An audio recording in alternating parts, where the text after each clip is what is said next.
HD सच्ची कहानियों पर आप सभी का स्वागत है। मेरी मामी भी अब रूही के साथ ही रहती थी। मेरे मामी के दो लड़के थे, वह भी अपनी बहन रूही के साथ मिलकर मेरे पापा के कारोबार में हाथ बटा रहे थे। और रूही तो मेरे माँ बाप की मालकिन है। रूही कह दे तो दिन है तो दिन है, रूही कह दे तो रात है तो रात है।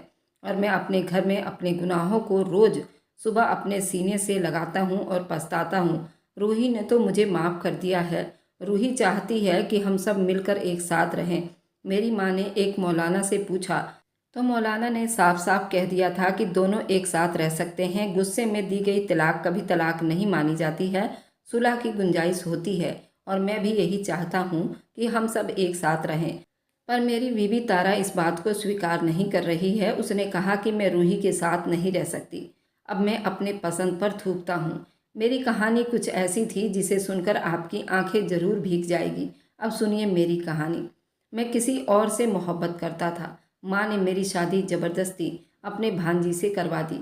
मुझे उससे शायद नफरत थी, जबकि वो कम उम्र और मासूम थी। मैं उसे शॉपिंग के बहाने दूसरे शहर ले गया और डिवोर्स देकर वहीं पर छोड़ आया। घर आकर बहुत रोया कि रूही तो खो गई। कुछ वक्त के बाद अपनी पसंद की लड़की से शादी कर ली। 1 साल बीत गया तो पत्नी बच्चा पैदा करने लगी। पर जब मैंने अल्ट्रासाउंड की तरफ देखा तो मेरे ऊपर क़यामत टूट पड़ी थी। ये था कहानी का शीर्षक। अब सुनिए पूरी कहानी। मैं जो ही घर में दाखिल हुआ, रूही भागकर मेरे पास चली आई। उसने हमेशा की तरह मेरे हाथ से सामान पकड़ा और मुझे मुस्कुराकर सलाम किया। मैंने उसके सलाम का जवाब देना भी पसंद नहीं किया और अंदर की तरफ बढ़ गया। वह मेरे पीछे ही कमरे में चली आई थी। उसने जल्दी मेरे कपड़े निकाल कर बिस्तर पर रख दिए और मेरे जूते उतार कर बाहर रखने चली गई। उसकी खिदमत करने से मुझ पर कोई खास असर नहीं हुआ था, उल्टा मेरा दिल जल भुनकर कोयला हो गया था। ये सब मुझे मोम करने के तरीके थे जो उसके बिल्कुल काम ना आने वाले थे। वह पूछने लगी, आपके लिए खाना लाऊं? मैं जो फ्रेश होकर बाहर निकला, उसने बड़ी प्यार से मुझसे पूछा तो मैंने घूर कर उसे देखा और कहा, फिलहाल तुम यहाँ से अपनी शक्ल लेकर गायब हो जाओ। मैंने सारा गुस्सा उस पर निकाला तो वह हैरान नज़रों से मुझे देखने लगी। कुछ पल के लिए मुझे अकेला छोड़ दो, खाना होगा तो मैं खुद ही खा लूँगा। मैंने अपनी बात पूरी की और बिस्तर पर ढेर सा हो गया, जबकि कुछ देर बड़ी हैरानी और अफसोस की नज़रों से मुझे देखती रह गई और फिर चुपचाप बाहर निकल गई। मैं जानता था अब वो किसी कोने में छुपकर आंसू बहा रही होगी। मेरे दिल पर उसके खिलाफ वो मोहर लग चुकी थी।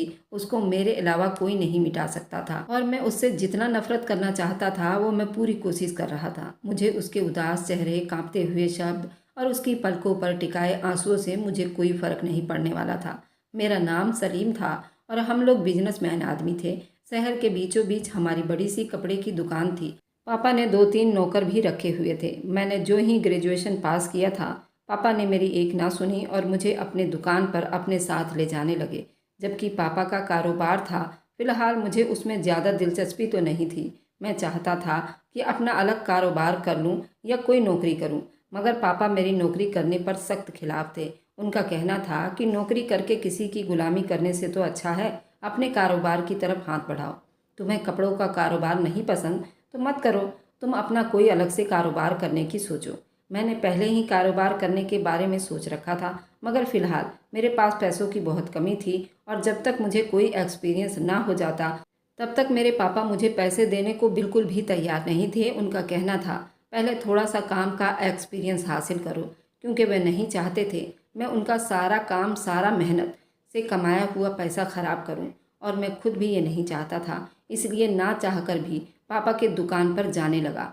जैसा पापा की ख्वाहिश थी, मुझे कारोबार के सारे काम सिखा देते। अब ऐसे ही मेरी माँ को मेरे सर पर सेहरा सजाने का बड़ा शौक था। अभी मुझे पापा की दुकान पर जाते जाते कुल 6 महीने नहीं हुए थे। माँ ने मेरी शादी की जिद लगा दी थी। मैंने अपने पसंद की लड़की का नाम जल्दी ही माँ के सामने रख दिया, जिसका नाम तारा था। वह हमारे मोहल्ले में ही रहा करती थी। मैं दिल ही दिल में उसे चाहता था। उसने मेरे ही साथ स्कूल में 12वीं की थी, जबकि अब 2 साल से वह घर में फ्री बैठी थी। मेरे कॉलेज आने जाने के टाइम वह दरवाजे पर खड़ी रहती थी। मैं जान गया था कि वो मेरा इंतज़ार करती थी। मुझे भी उसकी आदत हो गई थी। अब अगर कभी वह दरवाजे पर खड़ी ना होती तो मैं बेचैन हो जाता था। उसकी गोरी रंगत, खूबसूरत चेहरा और मुस्कुराहट उसके चेहरे पर बहुत भली लगती थी। मैंने उससे बात करने की बहुत कोशिश की और मैंने उसको प्रपोज कर दिया। तो उसने बड़ी उल्फत भरे अंदाज में जवाब दिया कि मेरा दिल ही खुश हो गया और यूं हमारी बातों का सिलसिला अब शुरू हो गया। कुछ ही महीनों में हम इस हद तक पहुंच गए थे, पसंद की मोहब्बत के इश्क में ढल गए। उसे रोज़ रोज़ देखकर जितना वो मेरे इंतज़ार में बेचैन रहती, मैं उसे वादा कर लिया था कि मैं सिर्फ उसी से शादी करूंगा। उसका हमारे घर आना जाना भी था और मेरी माँ से दोस्ती भी थी। मुझे पूरा यकीन था माँ उसकी और मेरी शादी की राह में कोई रुकावट नहीं डालेंगी और मेरा उसके साथ रिश्ता आसानी से तय हो जाएगा। इसलिए मैंने बड़े दिलेरी से माँ के सामने उसका नाम ले लिया था, मगर माँ ने मेरे और तारा के रिश्ते से साफ मना कर दिया। शादी नहीं हो सकती। उसकी माँ बड़ी चालाक औरत है और तारा को मैं अच्छी तरह से जानती हूँ। वह खुद भी बड़ी तेज तर्रार लड़की है। मैं उसे अपने घर की बहू नहीं बनाऊंगी। मैं अपने इकलौते बेटे को इतनी आसानी से किसी के हाथ में नहीं जाने दूंगी। माँ की बात सुनकर हैरान था। भला इतनी चालाक और होशियार लड़की थी तो उसमें कौन सी बुराई थी। दूसरे दिन उसके इशारों पर नाचना शुरू कर दूंगा और अपनी माँ को घर से निकाल दूंगा। मैं माँ को समझाने की बहुत कोशिश की। मैं तारा को लाइन पर रखूंगा और आपको इस घर में वही मुकाम रहेगा जो अब है। मगर माँ ही क्या, जो मेरी बात समझ जाती। माँ ने तो ठान ली थी कि वे अपनी भांजी से मेरी शादी करके ही रहेंगे। मेरे मामा के मरने के बाद उनकी बेटी बिल्कुल अकेली रह गई थी और अनाथ थी। मामी ने बड़ी मेहनत करके अपने बच्चों को पाला था, मैं जानता था। माँ भी उनकी काफ़ी मदद किया करती थी। हाँ, मेरे पापा की अच्छी आमदनी थी फिलहाल। माँ उनको महीने का खर्चा भी दिया करती थी। मामी के बड़े बच्चे हो रहे थे। रूही सबसे बड़ी थी। उसने शायद अभी 10वीं पास किया था। मुझसे पूरे 3 साल छोटी थी। मैं उस गरीब यतीम से शादी करने का सोच भी नहीं सकता था। वह ना तो तारा की तरह खूबसूरत और चंचल थी और ना ही उसमें कोई ऐसी बात थी। क्या मैं उससे बातें करता? उसे तो तारा की तरह बात करने भी नहीं आती थी और ना ही वह तारा की तरह खूबसूरत थी। वह चुप चुप सर झुकाए अपने काम में मगन रहती थी और बस सलाम दुआ से आगे कोई बात नहीं करती। वह बहुत गम मिजाजी लड़की थी जो अपनी पढ़ाई में गर्क रहती थी। उसको आसपास के दुनिया से कोई लेना देना नहीं था। शायद उसके घर के हालात ने उसे वक्त से पहले बड़ा कर दिया था। फिलहाल जो भी था वो मुझे बिल्कुल भी पसंद नहीं थी और मैं उससे शादी करके अपनी ज़िंदगी बर्बाद नहीं करना चाहता था। मैं अपनी मनपसंद की लड़की से शादी करना चाहता था और मैंने अपने मन में ठान भी लिया था, भले उसके लिए मुझे माँ से तो क्या पूरी दुनिया से भी टकराना पड़े तो मैं टकरा जाता। तुम्हारी मामी ने ज़िंदगी भर बहुत दुख उठाए हैं। तुम्हारा और रूही का रिश्ता बचपन से ही तय हुआ है। जब उसके बाप जिंदा थे माँ ने तभी अपनी भाई को जुबान दे दी थी कि मैं रूही को अपनी बहू बनाकर अपने घर ले जाऊंगी। मैंने तारा से शादी की जिद पकड़ ली थी और लगातार कोशिश कर रहा था। फिर मैंने अपनी माँ से खुलेआम शादी की जिद लगा दी। फिर मैंने अपने अंदर की बात बताई। आपके वादे के पीछे मैं अपनी ज़िंदगी कैसे बर्बाद कर लूँ? मैं रूही के साथ ज़िंदगी नहीं बिता सकता। मैंने माँ से साफ सुथरी बात की। वह हैरानी से मुझे देखने लगी। मेरी जुबान कुछ ज़्यादा ही कैंची की तरह चलने लगी है। मैं तारा को किसी भी हाल में अपनी बहू नहीं बनाऊंगी और ये मेरा आखिरी फैसला है। चुपचाप रूही से शादी कर लो वरना अपना बैग उठाओ और इस घर से दफा हो जाओ। माँ ने तो मुझे साफ घर से निकल जाने की धमकी दे दी थी। मैं रो रहा था और उनकी शक्ल देखने लगा। भला कोई अपने इकलौते बेटे के साथ ऐसा करता है? माँ शुरू से ही गर्म मिजाज की औरत थी। उन्होंने मेरे इकलौते होने का भी कोई लिहाज नहीं रखा। मेरी परवरिश सख्ती के साथ ही की थी। उन्होंने सारी जिंदगी मुझ पर अपने फैसले थोपती रही। अब जबकि मेरी जिंदगी का इतना बड़ा फैसला था, मेरी शादी होने वाली थी, अब ऐसे में माँ ने मुझे घर से चले जाने की धमकी दे दी थी। भला मैं घर से निकलकर कहाँ जाता? मैं दर दर की ठोकरें खाने की आदत नहीं थी और ना ही ये सब बर्दाश्त कर सकता था। मैंने हमेशा ऐशो आराम की जिंदगी बिताई। माँ ने मुझे शेर की निगाह की तरह देखा मगर खिलाया सोने का निवाला था और मुझे ऐसी ऐशो आराम की आदत थी। मैं जानता था माँ के खिलाफ नहीं जा सकता था। मुझे वाकई घर से चलता कर देती। मेरे मामले में पापा बिल्कुल ना बोला करते थे। उन्होंने मेरी परवरिश का जिम्मेदारी मेरी माँ पर ही डाल रखी थी।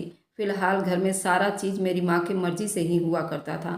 माँ ने वही किया जो माँ ने ठान लिया। वह तारा के लिए मेरा रिश्ता ले जाने को किसी भी तरीके से तैयार नहीं हुई। माँ तो ना मानी मगर मैं आखिरकार मान गया क्योंकि मेरे जमाए गए सारे के सारे तरीके नाकाम हो गए थे और आखिरकार मुझे अपनी माँ की ही बात माननी पड़ी। माँ ने बाकायदा तौर पर मेरा रिश्ता लेकर मेरी मामी के घर पहुँच गई। मामी तो पहले ही तैयार थी, वह क्यों इनकार करती। फिलहाल उन्होंने झटपट हाँ कर दी और यूं मेरी मंगनी रूही के साथ हो गई। मैंने कभी सोचा भी नहीं था यूं मेरी जिंदगी में ज़बरदस्ती चली आएगी। मैंने बिल्कुल चुप्पी साध ली थी। जब मेरा दिमाग काम नहीं किया तो मेरी चुप्पी भला क्या खाक काम आने वाली थी। माँ भी चुपचाप शादियों की तैयारियों में लगी हुई थी, अपनी नज़र मुझ पर जमाए रखती थी, मुझे देखती रहती और मुझे नसीहत करना ना भूलती। अब अपना मिजाज ठीक कर लो, मैं नहीं चाहती रूही के आने के बाद उसे किसी तरह की कोई बात का महसूस हो। माँ को रूही की मुझसे ज़्यादा फिक्र लगी रहती थी, मेरे दिल पर छुरियाँ चल रही थी। इधर तारा ने मेरी मंगनी का सुनकर अलग हंगामा कर रखा था। उनकी नाराज़गी तो अपनी जगह ठीक थी, मगर साथ साथ वो मेरा दिमाग भी खाए जा रही थी। वो मेरे साथ घर से भागने को भी तैयार थी। मैं उसकी हिम्मत पर हैरान होने के साथ साथ शर्म भी आ रहा था। मैं लड़का होकर उसके लिए डटकर ना लड़ सका, जबकि वह लड़की होकर मेरे लिए अपना घर बार सब कुछ छोड़ने को तैयार थी। मैंने भी तय कर लिया था, कुछ भी हो जाए तारा से शादी करके ही रहूँगा। फिलहाल मैंने एक मंसूबा बनाने का तरीका सोचने लगा। किसी तरह अब ये मंगनी टूट जाए और मेरी शादी रूही से होने के बजाय तारा से हो जाए। मगर शायद मैं ख्वाब ही देखता रह गया और हकीकत में कोई भी मंसूबा मेरे काम ना आया। यहाँ तक कि मेरा कुछ ना हो सका और रूही मेरी दुल्हन बनकर मेरी ज़िंदगी में चली आई। मैंने कभी सोचा भी नहीं था यूँ मेरी ज़िंदगी में रूही ज़बरदस्ती चली आएगी। मैंने बिल्कुल चुप्पी साध ली थी। जब मेरा दिमाग काम ही नहीं किया तो मेरी चुप्पी क्या खाक काम आने वाली थी। माँ चुपचाप शादियों की तैयारियों में लगी रही। मेरी शादी के मौके पर माँ और पापा दोनों ही खुश थे। माँ की तो बरसों पुरानी ख्वाहिश पूरी हो गई थी, जबकि पापा ने अपने इकलौते बेटे के सर पर सेहरा सजाया था। फिलहाल उनकी खुशी भी देखने वाली थी। मुझे माँ के चेहरे से ही अंदाजा हो गया था कि वो किस तरह खुश थी। मैं भी उनकी खुशी में अपनी खुशी ढूंढने लगा। खानदान के लोग माँ पापा की तारीफें करते ना थक रहे थे। उन्होंने अपने बेटे की परवरिश कितनी अच्छी की थी। उसने अपने माँ बाप की पसंद की लड़की से शादी कर ली, वरना आजकल के लड़के तो अपनी पसंद की लड़कियों को ही ज़्यादा अच्छा समझते हैं। माँ पापा अपने बेटे की फर्माबरदारी पर नाज कर रहे थे। लड़की की पसंद होने के बावजूद माँ पापा के फैसले की लाज रख ली थी। रूही मेरी ज़िंदगी में तो चली आई थी, मगर मेरे दिल में अपनी जगह बना न सकी। मेरे दिल में अभी भी तारा बसती थी। रूही की सारी खिदमत मेरे दिल के अंदर कोई प्यार ना जगा सकी। शायद मैंने अपने दिल के दरवाजे उसके लिए बंद कर रखे थे। मुझे उस पर बेहद गुस्सा आता था और उसकी खिदमत बिल्कुल बनावटी लगती थी। फिलहाल माँ ने शुरू से ही उसके घर का ख्याल रखा था, उनका खर्चा उठाया था, जबकि अपने बेटे से भी इस यतीम को ब्याह ले आई थी। इन्हीं सब की वजह से वो तो मेरी माँ की एहसानमंद थी, इसलिए वो माँ पापा की खूब खिदमत किया करती थी। मेरे दुकान से आने के बाद मेरे आगे पीछे घुमा करती थी, मगर मुझे उसके जज्बात की ना तो परवाह थी, ना ही कोई कदर थी और ना ही उसकी मोहब्बत की कोई कदर थी। मैंने तो ठान लिया था, कुछ भी हो जाए कुछ साल में ही इसको माँ की नज़रों से गिरा दूंगा। मगर रूही ने मुझे कोई ऐसा मौका नहीं दिया। वह मेरी माँ की इतनी फर्मादार बेटी थी जितना तो उनका अपना सगा बेटा भी नहीं था। उसने पापा के दिल में भी जल्दी अपना जगह बना लिया, जबकि मैं हाथ मसलते हुए रह गया था। अब करूं तो क्या करूं, मुझे कुछ समझ नहीं आता। मैं बहुत सोच समझ कर एक मंसूबा बनाया था, उस पर काम करने लगा था। मैंने रूही के साथ अपना रवैया बहुत अच्छा कर लिया था। वह भी दंग रह गई। उसको यही लगता था शायद उसने अपनी मेहनत और खिदमतों का सिला पा लिया था। मैं मुस्कुराकर उससे बात करने लगा था। मैं उसको एक दो बार मामी से मिलवाने भी ले गया था और उसकी मर्जी के एक दो बार शॉपिंग भी करवाया था, तो इसी में ही वह खुश हो गई थी। उसकी खिदमत में और भी तेजी आ गई थी। अब तो वह सारा दिन घर के कामों में बिजी रहती और माँ के पाँव भी दबाने बैठ जाती, जबकि माँ उसे मना करती रह जाती। रात को वो मेरे भी कदमों में आकर बैठकर मेरे पाँव दबाने लगती। मेरा दिल चाहता उसका मुंह नोच लूं, मगर मुझे खुद पर काबू रखना था। मैं प्यार से उसके हाथ हटा देता, उसे समझाता वह आराम करे, दिन भर की थकी रहती है। वह बहुत खुश हो जाती। मैंने अपना रवैया उसके लिए बिल्कुल बदल लिया था, ताकि भविष्य में जो मैं उसके साथ करने वाला था उसकी वजह से माँ को मुझ पर किसी तरह का कोई शक ना हो पाए। एक दिन मौसम बहुत ही अच्छा लग रहा था, तो मैंने उससे कहा कि मैं उसे बड़े शहर शॉपिंग के लिए ले चलूँगा, और वह तो हैरान रह गई। उसने साफ मना कर दिया। उसने घूमने फिरने का ज़्यादा शौक भी नहीं था। उसके पास पहले ही इतने कपड़े और चीज़ें पड़ी हुई थी, वह ज़्यादा खरीदने के लिए तैयार नहीं थी। जबकि मैं उसकी शक्ल देखता रह गया था। पत्नियां तो अपनी पति से लड़ झगड़ कर शॉपिंग किया करती हैं, और ये कैसी इंसान थी जिसको मैं खुद शॉपिंग के लिए ले जा रहा था और वह जाना नहीं चाहती थी। वह मना कर रही थी। मैंने यही बात माँ के सामने भी रख दी थी। माँ भी मुस्कुरा दी। मैंने माँ को साफ बताया कि रूही शॉपिंग पर जाने से मना कर रही है। अब मेरी माँ का काम था उसे मनाना और मेरे साथ भेजना, और माँ ऐसा क्यों ना करती। माँ ने खुशी खुशी उसे तैयार होने के लिए कह दिया, जब तुम्हारा पति तुम्हें लेकर जा रहा है तो जाओ, उसके साथ यही तो घूमने फिरने के दिन हैं। माँ के कहने पर वह राजी हो गई और मेरे साथ दूसरे शहर जाने के लिए तैयारी करने लगी। रूही की खुशी का तो ठिकाना ही नहीं था। मुस्कुराहट तो उसके चेहरे से जैसे चिपक गई थी। मैंने अपनी आंखों में कहर भरकर उसके चेहरे पर फैली मुस्कुराहट को देखा था। ये मुस्कुराहट मैं बहुत जल्द ही छीनने वाला था। मैं उसे एक पार्क में ले गया और वहाँ एक सुनसान कोने में ले जाकर बैठा दिया था और वहाँ से उठकर वापस चल दिया। उसने मुझे आवाज़ देकर पूछा, आप कहाँ जा रहे हैं? मैंने कहा, अपने घर जा रहा हूँ और तुम इसी शहर में कहीं गुम हो जाना। वापस अपनी शक्ल मुझे मत दिखाना। वह हैरानी भरी नज़रों से मुझे देखने लगी। शायद उसे लगा कि मैं उसके साथ कोई मजाक कर रहा हूँ, मगर मैं मजाक नहीं कर रहा था। मैंने वह शब्द कह दिया जिसकी रूही सपने में भी उम्मीद नहीं की होगी। तुम्हें अपने पूरे होश हवास में मैं तलाक देता हूँ। मैंने उसके कान में जोर से कहा तो वो बिल्कुल सुन रह गई। उसके चेहरे पर एक साया सा मौजूद था। शायद उसे मेरी बात सुनाई नहीं दे रही थी। फिलहाल मैं दूसरी बार बहुत तेज आवाज़ में उसे तलाक दी तो उसकी आंखें पानियों से भर गई थी। कांपते होठों से दर्द भरी आवाज़ में कहा, वह कितनी मासूम थी। मुझे उसकी बनावट पर बहुत ज़्यादा गुस्सा आ रहा था। तुम्हें समझ नहीं आ रही है मैं क्या कह रहा हूँ? मैंने उसको तीसरी बार भी तलाक दे दी। मैं चाहता हूँ कि तुम जिंदगी में दोबारा मुझे अपनी शक्ल कभी मत दिखाना। मैं उसे तलाक देकर तेज कदमों से वहाँ से वापस चलने लगा, जबकि वो कितनी ही देर मेरे पीछे पीछे भागती रही। मैंने उसको दोबारा मुड़कर बड़ी जोर से डांटा। मैं नहीं चाहता था कि वहाँ पर कोई तमाशा हो, इसलिए चुपचाप खड़ी रहो। मैंने गुस्से भरी चिंघाड़ती हुई आवाज़ में कहा तो वो सहम कर रुक गई और मुझे दूर तक जाता देखती रही। मैं भी आखिरी कोने में मुड़ने से पहले पलटकर उसे देखा था। वह सुन्न खड़ी मेरी तरफ देखती रह गई थी। अपने तरफ की शहर की बस में बैठकर वापस चला आया था। मैं रोता हुआ अकेला ही घर दाखिल हुआ तो माँ मुझे देखकर परेशान हो गई। क्या हुआ, क्यों रो रहे हो? रूही कहाँ है? माँ ने अपने दिल पर हाथ रखकर पूछा। यकीनन उनका दिल घबरा रहा होगा। माँ, रूही खाई में गिर गई है। मैं दहाड़े मार मार कर रोने लगा और माँ के कदमों में बैठ गया। क्या कह रहा है? माँ सुन्न होकर खड़ी थी। ऐसा कैसे मुमकिन है? वह खाई में कैसे गिर सकती है? तुम लोग तो खरीदारी करने गए थे ना? माँ ने एक सांस में कितने ही सवाल पूछ डाली।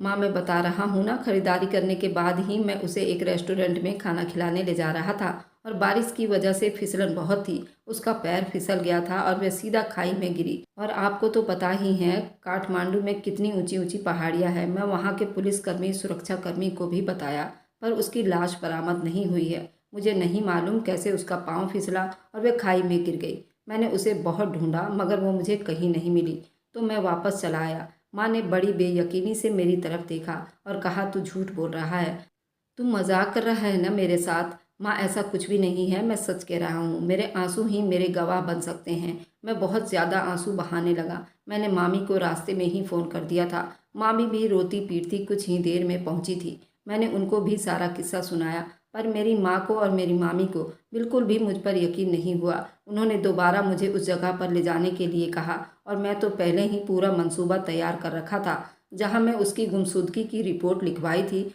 उस जगह पर मामी और मम्मी को ले गया और वहाँ पर उन्होंने रूही को बहुत तलाश किया, मगर वह कहीं ना मिली। मैं चाहता भी तो यही था कि वह कभी ना मिले। अगर वो मिल जाती तो मेरा भांडा फूट जाता। मैं खुद पापा को दूसरी जगह ले गया था और पापा के साथ साथ ढूंढने का ड्रामा कर रहा था। कई दिन के तलाश के बाद भी वह ना मिली तो मैंने सुकून का सांस लिया। रूही का गम भुलाना मेरे लिए तो आसान काम था। मेरी माँ और मामी रूही का गम अभी तक भुला नहीं पाई थी, मगर मैं भूलने की कोशिश कर रहा था। मेरे आंसू थे कि रुकने का नाम नहीं ले रहे थे। मैंने अपना हाल बेहाल कर लिया था और ये सब माँ को दिखाने के लिए कर रहा था। मैं चाहता था वह खुद मेरी शादी तारा से करवा दें और अपने बेटे की ज़िंदगी तबाह होने से बचा लें। पापा के साथ दुकान पर भी नहीं जाता था, बल्कि सारा दिन घर में पड़ा रहता। मुझे खाने पीने का भी कोई होश नहीं था। ये तो सिर्फ एक दिखावा था। मैं घर से बाहर जाकर कुछ न कुछ खा लेता था।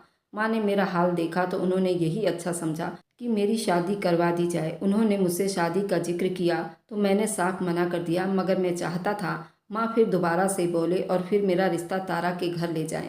कुछ दिनों में ये भी नौबत आ गई थी। माँ ने मुझे ज़बरदस्ती शादी के लिए मना लिया था और तारा के घर रिश्ता लेकर जा पहुँची। तारा, उसकी माँ ने तो पहले ही तैयारी कर ली थी। उसकी माँ ने झटपट हाँ कर दी। संडे को ही मेरी शादी करके तारा को मेरी ज़िंदगी में ले आई। मैंने अपनी ख्वाहिश पूरी करने के लिए कितने पापड़ बेले थे। फिलहाल मैं खुशियों की बुलंदी पर चढ़ गया था। मेरा बस चलता तो मैं हवाओं में छलांग मारता, मगर ऐसा कुछ भी करने से परहेज कर रहा था।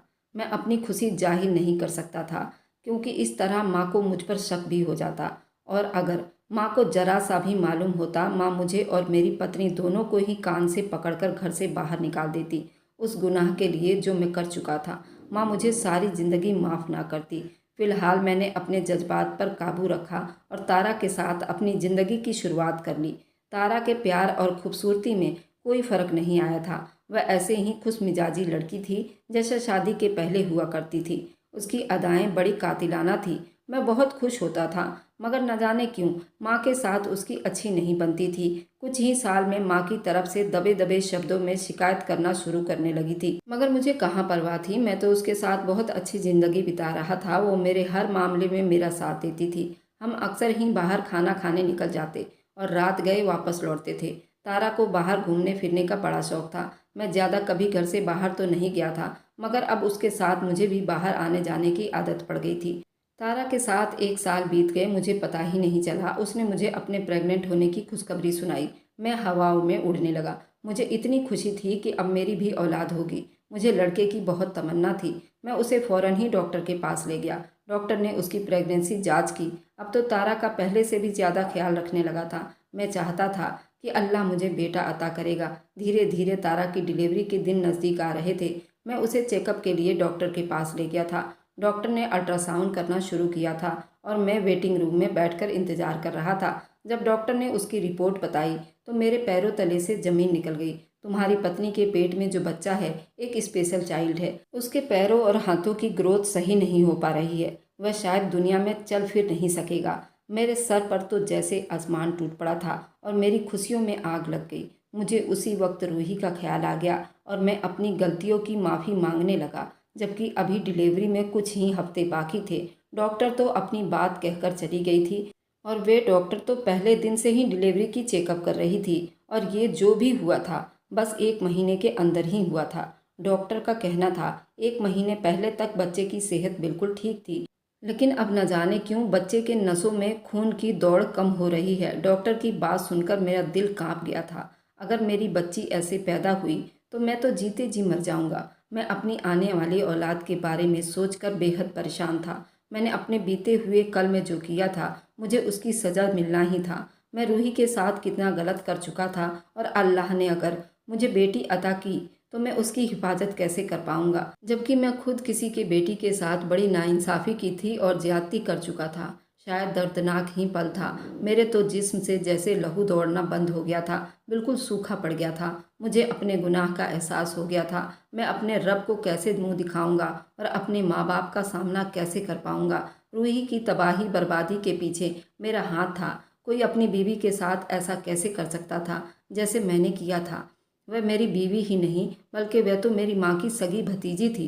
शायद ये दर्दनाक पल था। मैं अपने गुनाह पर पछता रहा था, क्योंकि अल्लाह जल्द ही मुझे बेटी से नवाजने वाला था। रूही भी तो किसी की बेटी थी। मैं अस्पताल से वापस लौटा। मेरे दिल पर बड़ा बोझ था। आज से पहले मुझे एहसास नहीं हुआ था मैंने रूही के साथ इतना गलत किया था, मगर अब मुझे एहसास हो चुका था। मुझे किसी सूरत चैन नहीं आ रहा था। मैं बेचैनी में तड़पता फिर रहा था। मेरा दिल चाहता कि मैं माँ के सामने जाकर अपना जुर्म कबूल कर लूँ, मगर मुझ में इतनी हिम्मत कहाँ थी। माँ का ख्याल एक बार फिर से हरा हो जाएगा और मामी का तो रो रो कर बुरा हाल हो जाएगा। मैंने उसकी बेटी के साथ कितना बड़ा जुल्म किया। मैं एक बार फिर से काठमांडू रूही के तलाश में निकल गया था। अब मैं उस इलाके की तरफ गया था जहाँ मैंने रूही को छोड़ा था। पहले तो मैं पापा को दूसरी जगह में ले गया था और वहीं पर रूही को तलाश करते रहे, मगर वह होती तो मिलती। उसी पार्क में गया जहाँ मैंने रूही को आखिरी बार देखा था, और मुझे वहाँ कहीं भी दिखाई नहीं दे रही थी। अब तो इस बात को 3 साल बीत गया था। न जाने उसके साथ क्या हुआ होगा। कहीं उसने सचमुच खाई में कूदकर अपनी जान तो न दे दी थी। वह वापस घर भी तो न लौट आई थी, क्योंकि मैंने उसे यही पैगाम दिया था कि मुझे दोबारा अपनी शक्ल तक मत दिखाना। वैसे भी उसकी माँ अब तक उसका मातम मना रही थी। शायद वह अपनी माँ को ज़्यादा दुख न देना चाहती हो। वह तलाक का दाग लिए उसके सर पर ना पहुँचना चाहती हो। उनका हाल और बुरा हो जाता। मैं उसको आजू बाजू में ढूंढने लगा। 1-2 बार इस पार्क में चक्कर लगाया। मैं रो रो कर अल्लाह से दुआ करने लगा। तभी अचानक वहाँ बैठी भिखारन में रूही की झलक नजर आई थी। मैं जल्दी भागकर उसके पास गया। मैंने गौर से उसका चेहरा देखा, वह रूही ही थी। उसने भी मुझे पहचान लिया था और अपना चेहरा छुपाने की कोशिश करने लगी। मैंने रूही आवाज़ दी तो उसने चौंक कर मेरी तरफ देखा। वह कितनी बदल गई थी। उसके चेहरे की मासूमियत कहीं खो गई थी, जबकि उसकी रंगत और ज़्यादा मुरझा सी गई थी। अपनी उम्र से कितनी दुगनी बड़ी लग रही थी। न जाने उसने यहाँ बैठकर क्या क्या परेशानियाँ झेली थी। मुझे माफ़ कर दे रूही। मैं उसके कदमों में बैठ गया और रो कर कहने लगा, मेरे साथ वापस घर चलो, मैं तुम्हें लेने आया हूँ। तुम कौन हो? मैं तुम्हें नहीं जानती। उसने मुझे पहचानने से साफ मना कर दिया। तुम्हारी माँ रोकर मर जाएगी। ऐसा मत करो रूही। मैंने जब उसकी माँ का नाम लिया तो उसने अपना दिल थाम लिया। मेरी माँ को तुमने क्या बताया उन लोगों को मेरे बारे में? मैंने उसको ये बताया था तुम इस दुनिया में नहीं रही। अच्छा तो ठीक है, उन लोगों को इसी भरम में जीने दो। मैं फिर से रूही की मिन्नतें करने लगा। नहीं, तुम मेरे साथ चलो, तुम्हें देखकर वे जी उठेंगी। मैं ज़बरदस्ती रूही के मिन्नतें करने लगा। उसे अपने साथ ले आया था और ले जाकर माँ के सामने खड़ा कर दिया। माँ एक पल तो उसे पहचान ना सकी और जब दूसरे ही पल उसे पहचाना तो माँ ने उसे अपने सीने से लपेट लिया था। माँ और रूही दोनों मिलकर इस कदर रो रही थी, मेरी भी आंखें भर आई थी। मुझे माफ़ कर दे माँ। मैं माँ के कदमों में बैठ गया तो माँ ने मुझे जोर से ठोकर मारकर फेंक दिया। रूही कुछ ना बोली। मैंने ही माँ और मामी को सारी हकीकत बता दी। मैंने उनकी लानतों का हकदार था। जितनी गालियाँ वो दे सकती थी वो दे रही थी। माँ को मुझसे ये उम्मीद नहीं थी मैं इतना गलत कदम उठाऊंगा। पापा अलग मुझसे नाराज़ थे। सबकी नाराज़गी बिल्कुल ठीक थी। मैं इसी लायक था। मैं तो उससे भी कहीं ज़्यादा सज़ा के हकदार था। पापा कह रहे थे ऐसी औलाद तो पुलिस के हवाले कर देना चाहिए। उन्होंने साफ ऐलान कर दिया था कि उनका बेटा आज से उनके लिए मर गया है। पापा ने मुझे घर से निकाल दिया तो मैंने अपनी बीवी को लिया, वहाँ से चला आया। अब मुझे बाकी की ज़िंदगी ऐसे ही गुजारनी थी जैसे रूही ने पिछले 1.5-2 सालों में गुजारी थी। मेरी यही सज़ा थी और मुझे अपनी सज़ा दिल और जान से स्वीकार थी। मुझे इस बात की खुशी थी कि मैं इस दुनिया में अपने गुनाह कबूल कर लिया था। खुदा मुझे माफ़ कर देगा, लेकिन खुदा ने मेरी सज़ा तो ज़िंदगी भर के लिए अता कर दी थी। मेरी बेटी अपाहिज पैदा हुई थी और सारी ज़िंदगी उसे देखकर अपने गुनाहों को याद करता। शायद अल्लाह ने मेरी सज़ा इसी में मुकर्रर कर दी थी। मैंने रूही के साथ मम्मी से भी हाथ जोड़कर माफ़ी मांगी थी तो उन्होंने नफ़रत से मुंह फेर लिया था। मैं अपनी बीवी को लिए वहाँ से चला आया था और अलग रहने लगा।